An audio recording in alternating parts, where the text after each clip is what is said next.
Good morning, good evening, wherever you are in the world. It still feels like I'm waking up, even though it's late in the afternoon. But hey, everyone, welcome to another episode of Thru Autistic Eyes podcast. I am your host, Christopher D. Casson, and I'm a little bit tired of that saying, so I'm just going to skip right ahead towards my current guest for today. He is J.R. Reed.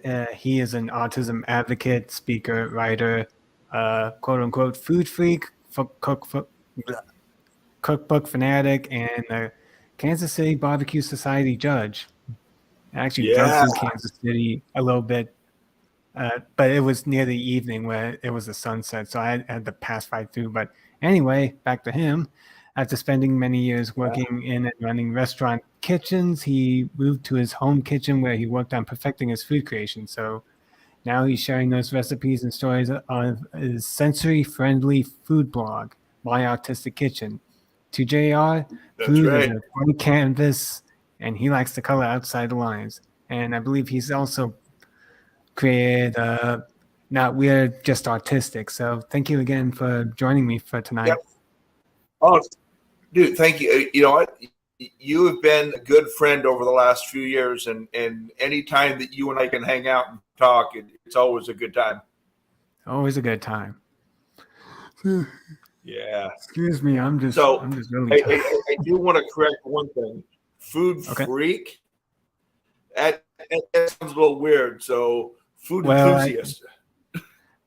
you had it written in your bio that you gave me, so I'm guessing you were okay with that. But yeah, Oh we well, can go okay. with Oh, food yeah, enthusiast. yeah. I'll go ahead and take credit for that one. Yeah. Holy crap! I'm tired, and I still have the rest of the day to go. It must be this heat, the Utah heat. So anyway, talk to us talk to us about how you came towards this direction of deciding to be a chef while being on the autistic spectrum. Did you believe you would ever come to this kind of profession as a kid, or what led to it? Well, Chris, you got to remember that I was 42 when I was diagnosed with Oh, okay. Asperger's, which is now autism spectrum disorder. So there was no diagnosis until I was 30. Hmm. So I had no way of being diagnosed when I was younger. And my first job was doing prep cook and cooking on the line at a deli in California, and I knew I loved it. And I learned a little bit of Spanglish. I did learn some of the bad words that the Latin American cooks would use to belittle me and make fun of me. So, So, what but you know could what? you give us a few I examples loved there? it. Not really. I don't want to do it here, but Okay, okay. puta, We won't. yeah, puta is a very bad word, but I had somebody tell me, Hmm. "Oh no, puta means good boy." No, okay. Yeah, puta doesn't mean good boy. But I mean, Hmm. being a 16-year-old white kid in a kitchen with some people that had been cooking for a while was a little scary, Hmm. but I learned a lot, and I went back for the next 2 summers to cook, and I was just kind of hooked after that. Hmm. Yeah, sorry. I'm just checking to see if it's my internet connection because like it was a few times it paused, but you know what? We'll just keep rolling on through this. So, um, and what did you, and I'm guessing that eventually when you did get the diagnosis with being on the autistic spectrum, was that the point where you really decided to become an autism advocate? Absolutely. I had been I cooked in restaurants and ran restaurant kitchens until I was in my mid 30s, and I had a young family, and I was working 60, 70 hours a week, and it Mm. wasn't worth it. So I walked away from that, And I had been freelance writing for a few years on various different subjects. I mean, I covered the NHL, Major League Soccer, food, travel, all kinds of stuff. And I focused really on the writing. And then when I got diagnosed, I changed the whole focus of the writing to neurodiversity, autism, and mental health. And now I've kind of come to add inclusion into that as well, because I want to show people that their view of what an autistic person is probably wrong, and that there is absolutely nothing wrong with us. We were created just the way we were supposed to be, and we bring skills and things to the table that other people don't. And that's basically the point where the whole not weird, just autistic came in. So what came up, how that name come about? Just to briefly go over it. Well, so when I was 42, I got diagnosed, and I remember walking out of the psychologist's office to my car, and I was thinking, I'm not weird, just autistic. And it just stuck. And then I kind of kept that in the back of my mind for a while. I'm like, that's a good way to do it. But then over the last 15 years since I've been diagnosed, I have realized that I am weird. It just has nothing to do with the autism. Yeah, we're all weird in our own little strange way, I guess you could say. Absolutely. Okay. I'm just making sure, because go ahead. And so after I left the restaurants, I still had this passion. And even though I was running the kitchen, I could, work on specials and things. The menu was pretty well set. It had been a diner for quite a while. And so I had a chance when I got home to take some of these recipes that I've been cooking for years and try to tweak them and make them a little bit more my own. And that's when the fun really comes in, is when you're doing this recipe development where you're trying different things and you're seeing, will this work? Will that not work? And it's just a lot of fun to find all these ingredients that you have and think, how will they go together? So basically almost like a chemistry or an alchemy of food creation. Absolutely. But the way the whole sensory friendly part of the food came along is a lot of us on the spectrum, and a lot of us that are not on the spectrum, deal with sensory issues, visual sensory issues, auditory sensory issues. And you cannot go to a normal food blog being bombarded by lots of ads, pop-up videos, and just everything to make it distracting and make you not want to be able to look at the site.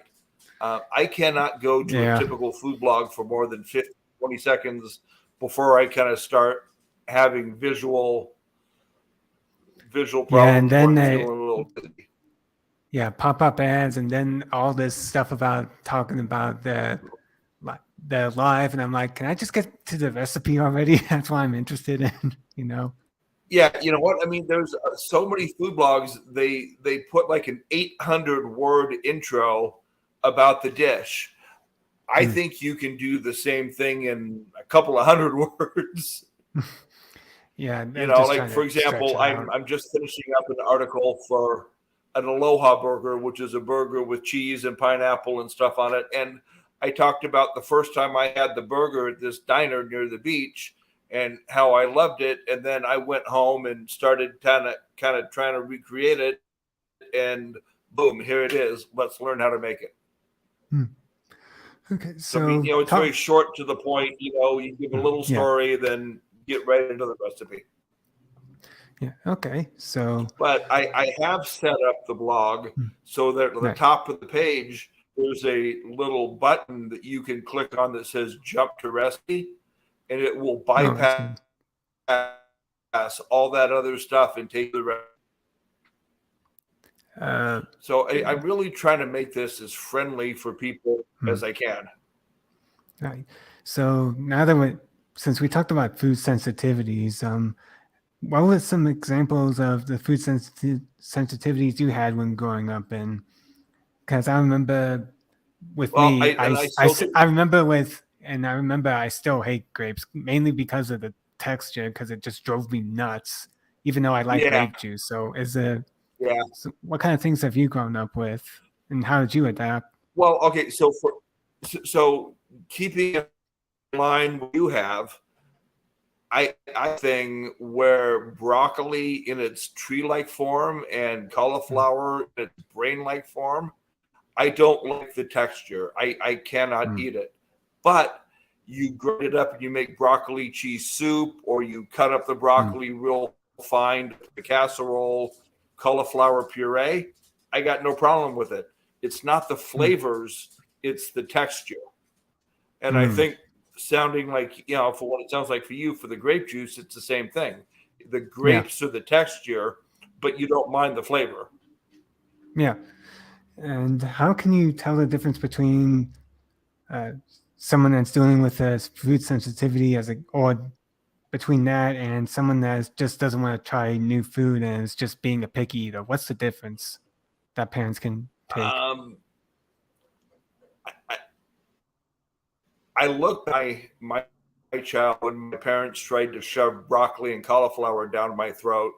And I Mm, mean, it didn't matter if they sat me there all night telling me, you're not leaving the table until you're eating it. I could not physically get it down. mm, I just couldn't do it. Someone who's a picky eater doesn't want to eat it. They will make excuses to try not to eat it, but they can eat it if they want to. They're just not going to have a good experience with it. mm. I know Okay. that's not the And best explanation, but yeah, but it gives a way to pave the path towards that visual. So for a parent trying to absolutely. introduce, Absolutely. Well, and yep, it's kind of the same thing as a meltdown as opposed to a tantrum. yeah, You remove the trigger and the meltdown goes away. mm, You take away mm, the broccoli or the lemons or the whatever you're having a problem with, and you're going to go right back to being calm and proud. I, I'm So, not sure if I so got. the other thing, as far as food sensitivities, Okay. oh, go ahead. Yeah, sorry. Well, it's just that you've been cutting in and out, so I am not I'm not sure what's going on, but uh, I just want to make sure we capture every single thing said, you know what I mean? I'm just not sure what I don't know if it's my end or but Absolutely. anyway, continue. We'll do the best we can. The other thing with sensitivities is textual. So, for Mhm. example, I'm not a big fan of sour cream or mayonnaise. Oh. Just something about the texture just doesn't do it for me. But you can Mm. find other things. For example, Greek yogurt. Mm.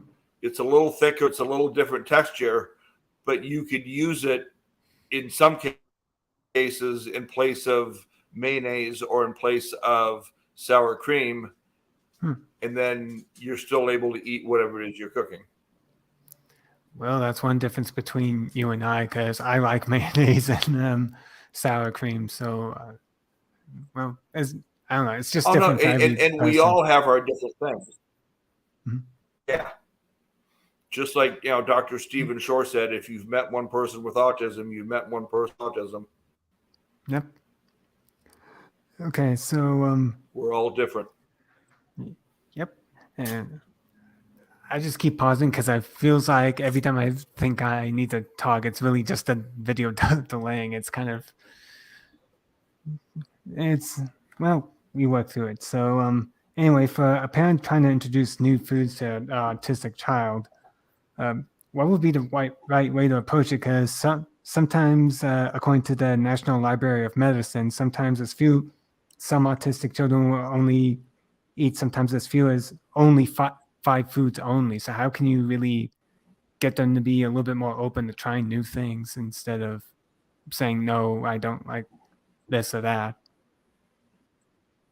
Well, I will tell you that as a child, I was one less than that. I had four foods that I could eat. It was about three. Hmm. But I think if you're trying to get your kids to try different things and you think they may have a food sensitivity, not, you find other things that they like and you try to create that food that's somewhat similar Hmm. to what they really like. Um, for example, if you've got a kid that loves hamburgers, but you're trying to get him to try Italian sausage, Mhm. maybe take the Italian sausage, take it out of the case, make it into a patty so it looks like a hamburger, and let him Hmm. give it a shot. Maybe it'll work, Okay. maybe it'll won't. Doesn't really hurt to try. Yeah. Such as cauliflower, since I know, like for those people on the keto diet, they instead of mashed potatoes, it's like mashed cauliflower. So maybe that could help with the texture problem. I absolutely, and doing things like that. Add, mashed cauliflower, and the first time or two you do it, maybe you add a little extra butter so it tastes a little Hmm. bit more like a potato. Hmm. Okay. You know, Hmm. but I think there's lots of great ways that we can get around food sense. Really, really think of it.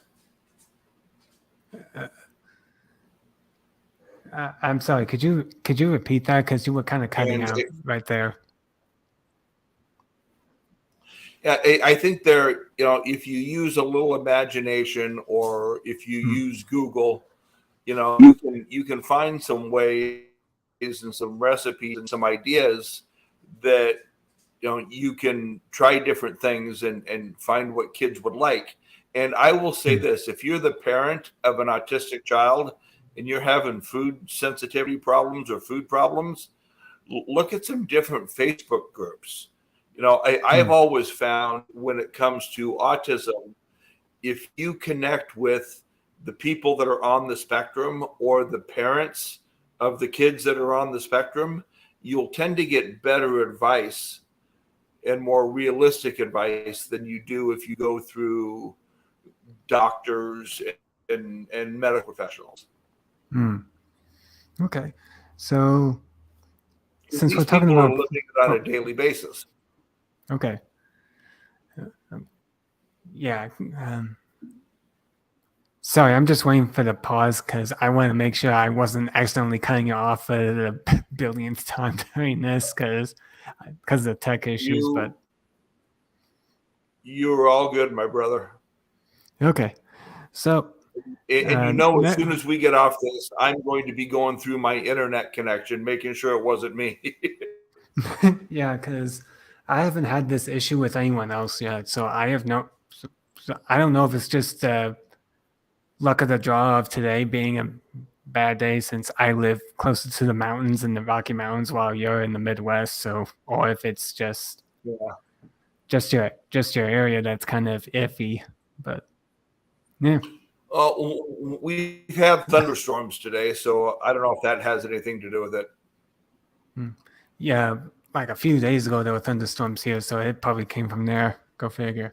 So anyway, of course, when we get into food, there's always the talk of the right diet for an autistic guy. I've talked about this on the channel before with a few of the previous guests and how we tend to have uh, more bad bacteria than good bacteria in our gut in comparison to you know neuro, we usually use the name neurotypicals, although it's just other people who are not on the neurodiverse. So, from Right. your own experience, are there perhaps certain types of food or diets that are much better fit for autistics, such as people who go for gluten-free foods or like keto, like a mother of an autistic child that I used to know kind of went on the keto diet and had uh, her autistic kid go on as well because he also had Chiari with the problem with the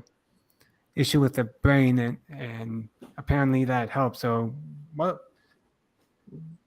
what kind of types of diet would you I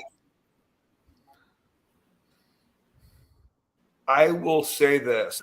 I am a chef. I know food. I know some of that stuff you're asking to a very small point. I strongly suggest you talk to a doctor or a mm, nutritionist about what your body is going to need and what's going to help it function a little bit better because we're all different. mm, yeah. You know, what you need in your diet as an autistic person might be different than what I need in my diet. Mm. Although same, I just eat differently and don't do it as well as I could. Yeah, I'm still working But on it because I think whenever it yeah. comes to diet, I mean, whenever it comes to diet or anything like that, I definitely recommend you talk to a medical professional or somebody, Mhm. nutritionist, who can help you better than just a chef or somebody who knows food. Yeah, so say like a reason for that could be because maybe if you go for a certain diet, you may be malnutrition certain nutrients that you do need in the course of doing it. So yeah, I could see that. Uh, People, their joints tend to swell up a little bit more than others, and so maybe finding some kind of foods that will help reduce the swelling. mm, yeah, okay. So and it's from all this, from you cooking and noticing the issues with the advertising and the sensory overload that you go through is also is it the biggest reason you decided a food blog, My Autistic Kitchen, or what else is part of the story I behind that? really did because oh, you know, I love to go to food blogs, but like I said, I can't for more than a few Mm, seconds at a time. So I thought, what could I create that somebody like me or like all the other people that have these visual sensitivities could actually go and enjoy? mm, So it's called My Autistic Kitchen because I'm autistic, but it's not strictly about making food that's for autistic people. You know, it's making okay. things that are simple. It's making comfort food. It's making things that you can do. And I try to explain everything in just very simple terms. When I started Mm, writing 20 years ago, the editor that I had said, write like people don't know what you're talking about. okay. And what they meant by that was don't use industry jargon. Talk to them at a basic level so you can explain things to them and don't try to get all fancy with it. Mm, okay. So And that's what I try to do is I try to talk to people down on a very, very uh, a very base level, you said, because you were kind of cutting out again there. So yeah, no, at a very base level. So somebody who doesn't mm, know much about cooking can understand what we're talking about. mm. So besides that one, what are other some basic tips for say you would tell an autistic when they decide they want to start cooking for themselves? What are some basic tips for that? Or is it or is it Start not that slowly. different? Okay. No, it is. I mean, start slowly. we tend to get very flustered, frustrated. Things don't go right. We get frustrated and upset a little bit. So I would say find something that you're comfortable with, find something that you really like to start off with. And then, once you get that down, then you can kind of start moving on to other things. But Okay, I would say don't too ambitious.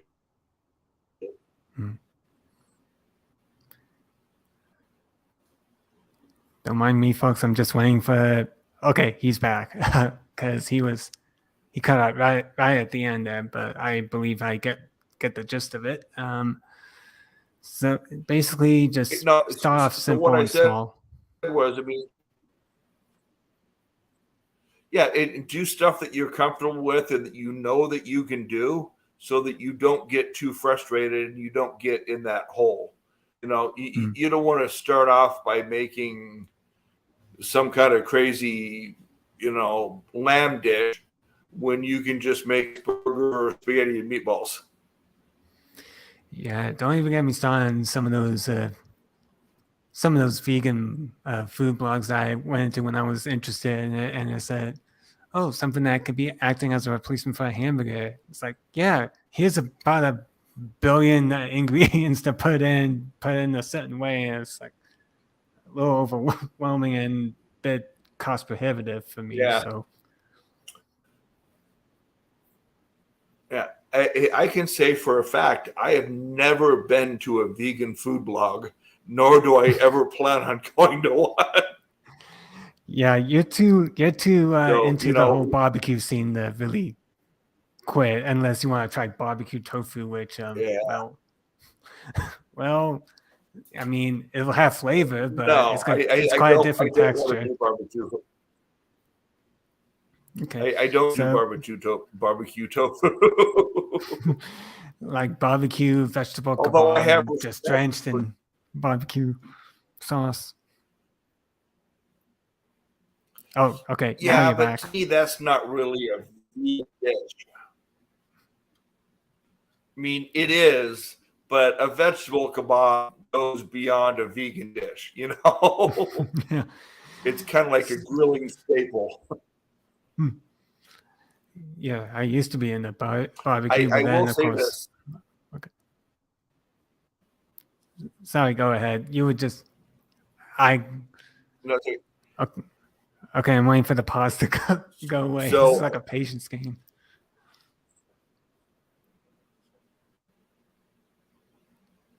Okay, go ahead. I'm so excited. In 2 weeks, I'm doing judging at a KCBS barbecue tournament here in Missouri, and I am so excited about that. So, how did you get introduced to that, and what got you in the barbecue competitions in the first place? What was it that sparked your interest? Well, okay, I don't do barbecue competitions as a competitor because I don't have $30,000, $40,000, $50,000 for the rigs and stuff that they need to cook. So I go, I kind of learn what I can from them, and then I judge their food.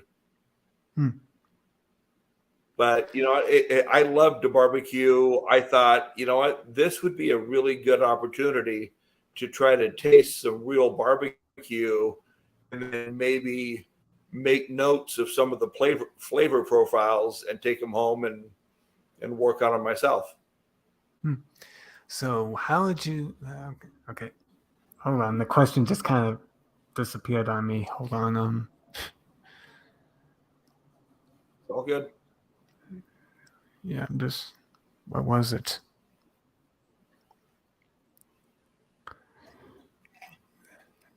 I don't know. When you started going to barbecue, did you end up noticing like any kind of difference with your own, sensitivities with taste and texture in comparison to maybe like some other person? How did that work out? Yeah, textures I gotta watch out for, making sure that I don't get things overcooked or that I get things trimmed the right way. because they can be a little tough and a little hard to chew. Yeah. But as I've improved, I've gotten better at that. Okay, just making sure that there isn't anything more to be said, because for some reason that's kind of the issue with me. I keep thinking, okay, this is my turn to interject, and then they go on, and I always end up appearing rude. So it's a little bit. You know what? I will keep it short so that you can get in there. Well, at the same time, I want to let you be able to talk your heart out on this, because this is a good this is a topic that you seem to really love, of food, and I know what it's like with me getting into any kind of subject. I just keep rambling on and on and on, and you know. Well, you got to remember, food is something that we all need. Mm-hmm. You know, it depends on how we cook it, how we do it, and how we consume it. But food is something that's universal to everybody around the world. Mm-hmm.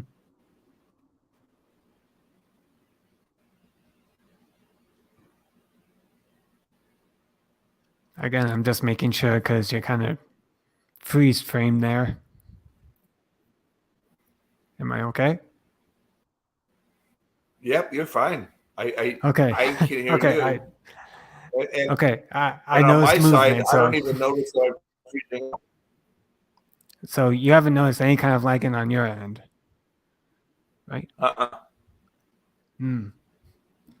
That's weird, because I'm noticing it from your camera, but not as much for the voice as was from my own. I could see myself running fine. So I don't know. So one of those technical difficulties, whatever. So, with everything you're going with the food blog, is there an eventual cookbook that you plan on making in the near future, possibly? Hey, you know what? Chris, hang on one sec. I'm going to stop my mic and cam and then start it again and see if that makes any difference. Okay. So while he does that, if you decide that you want to learn more about me and this podcast, of course, ChristopherCaston.com, and Facebook, Instagram, Twitter, CD Caston Creates, and of course, we also have a Patreon. So okay, that's gone up, and I just need to keep on talking. So, yeah, food sensitivities. Yeah, I remember growing up as a kid with, I really wouldn't. Such as, for instances, I refused to eat hamburgers that are beyond like mustard and ketchup, and refused anything like cheese, onions, or pickles, or any of that, because I couldn't stand it. But eventually, I did get over that phase, and I loved them until I essentially went vegetarian. So, but yeah. I was the same way with hamburgers until I was probably 13 or 14. It was just 2 or 3 things on them, and that was it. I think I was around the same age when I changed too. I wonder if that's almost universal with all autistic kids eventually get out of those simple 2 or 3 things at the age of 14 and actually try a bit more. Well, and I don't know about what it was for you, but for me, I think it may have been a little bit of peer pressure, because you don't want to go out with your friends to get something to eat and then go, okay, I want this and this and this and this and this off of my hamburger. Well, for me, I was very reclusive and staying in my room, so I kind of didn't have that problem. So, Okay. It's all good though. Okay. Yeah, all good. So it's all good. Okay. Well, back to my original question before you had Christopher, I know we're here to talk about me. Oh, okay, go ahead. No, you go ahead. I want to hear what you want to say there. Oh no, I was just going to ask I mean, do you have any projects? I'm very interested in you. Do you have any projects going on or anything that is awesome in your life? Just learning my way from actually moving out on my own, and this is approaching year 2. So right now I'm just opening up my own Etsy store to sell a little bit of my photography in the form of mugs with a little bit of inspirational quotes and sometimes even some funny quotes, and as well as Awesome. this podcast. And I'm still trying to find that one version of a book I was writing. I can't seem to find the file anywhere, but if not, then I'll figure something out because I eventually want to be an author, publish my own books, and eventually have my own bestsellers. And I got a lot of stuff on my head, but it's more of a matter of taking the small steps of progression towards there. Kind of like I took small steps of progression from being reclusive to getting out like this, or progression from just eating a hamburger with almost nothing on it to eating hamburgers that have almost everything, and then suddenly going 360 and going vegetarian. But yeah, it's just the small steps. Well, can I say something to the audience here? Sure. So I really want this web food blog to be about all of you. So Facebook, it's My Autistic Kitchen. Instagram, it's My Autistic Kitchen. Guys, if there's stuff that you want to see, food sensitivities that you have that you need some advice on, or recipes that you want to see, hit me up and let me know so that I can do the kind of content that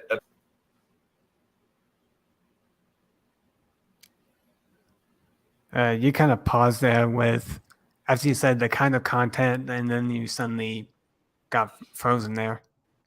I just said that, what I want to create is not just content for me.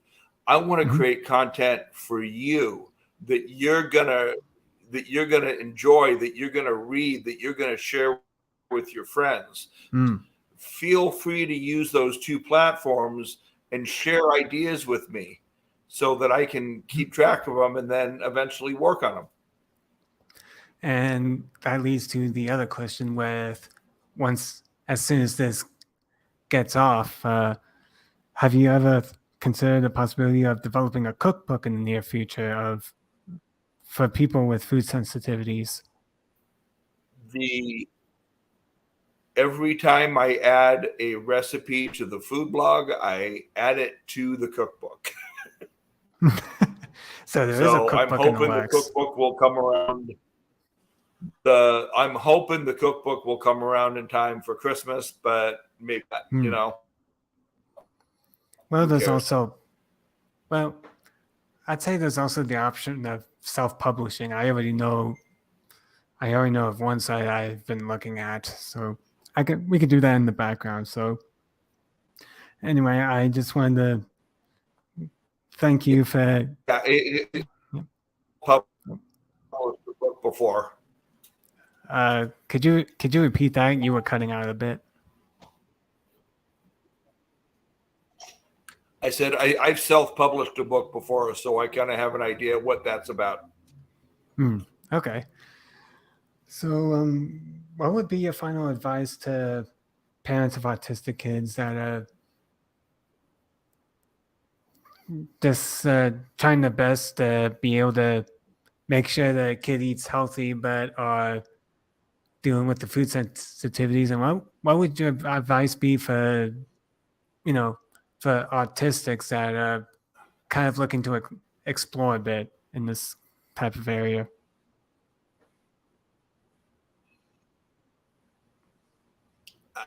Well, for the autistic one to explore, I would say start slow.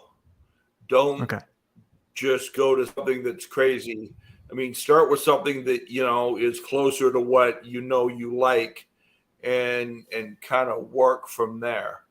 And for parents of autistic kids, one thing I found is if you get them involved in the cooking process, then they are more invested to try it and to want to, be proud of it and to want to really shine.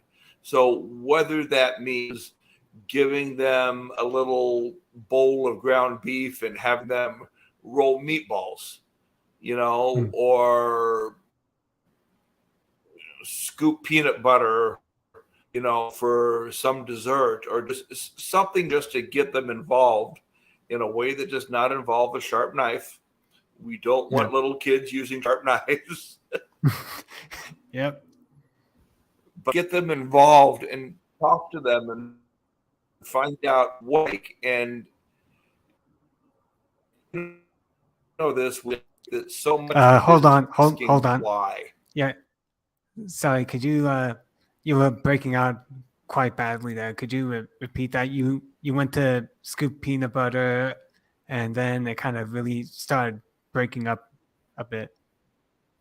Oh yeah, so I mean get them to roll meatballs, peanut butter, things that do not use a sharp knife, because we do not want to give kids sharp knives.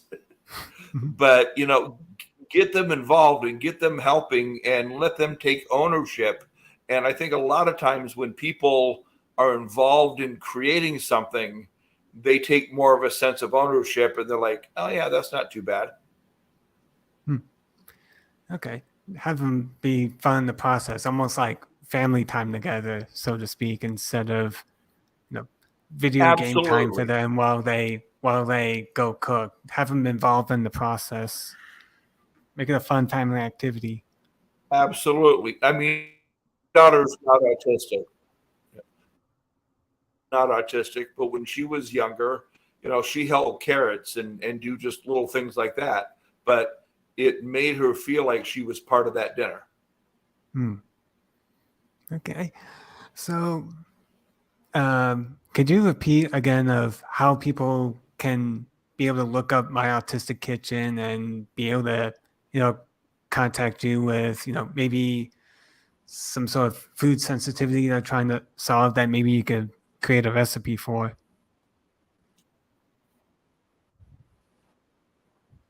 Absolutely. It's myautistickkitchen.com. And as you can tell out there, just autistic, I tend to choose URLs that are really long and include the word autistic, which sometimes can be kind of hard to type. So it is My Autistic Kitchen. Feel free to hit it up, check it out, subscribe so you can get new recipes and stories and tips, but also use the contact page to hit me up and talk to me, because you know what? I'm one of you. I'm on the spectrum. I get you, and I get what your family goes through, and I'm here to help you. Okay. So thank you again for those who are watching this live or listening on the replay or listening to it in the podcast version that will be released later. And I want to thank you again, J.R. Reed, for taking some time to be with me to discuss about food sensitivities. And until next time, and my brain just freezed, of course, at that point. So, take care, everyone.